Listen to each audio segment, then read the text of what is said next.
అన్నావా? బాగున్నా. నాకు హెడ్ ఫోన్స్ కావాలి. ఏ షాప్ అయితే బాగుంటుంది? నాకు తెలిసిన ఒక షాప్ ఉంది, శుభాషిది. అక్కడికి వెళ్దామా? వెళ్దాం. ఏంటి మేడం చాలా రోజులుగా వచ్చారు షాప్కి? హెడ్ ఫోన్స్ కావాలి, న్యూ మోడల్ చూపివు. న్యూ మోడల్ వచ్చింది మేడం. ఏ మోడల్ కావాలా? రియల్మీ. రియల్మీ మేడం, నేను కొత్త లాంచింగ్ చూపిస్తాను మేడం. ఇదంతగా బాగా వేరే. సరే మేడం, వేరే చూపిస్తానండి. ఇదిగోండి మేడం, ఇది కొత్త క్వాలిటీ. నేను 11,000 madam.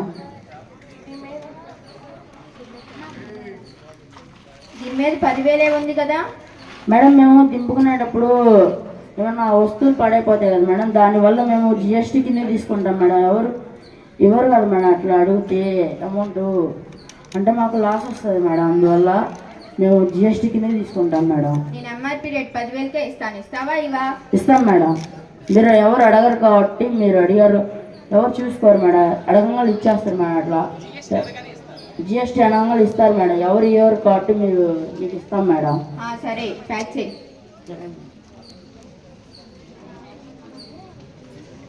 MRP maximum retail price అని అన్ని ట్యాక్సులతో కలిపి ఎంఆర్పి రేట్ నిర్వహిస్తారు. కావున షాప్ వాళ్ళు చెప్పే ఎక్స్ట్రా జిఎస్టీ అనే చెప్పే డబ్బులను మనం కట్టవలసిన పని లేదు. సో ఎంఆర్పి రేట్ ఎంత ఉంటే అంతే డబ్బులు కట్టండి.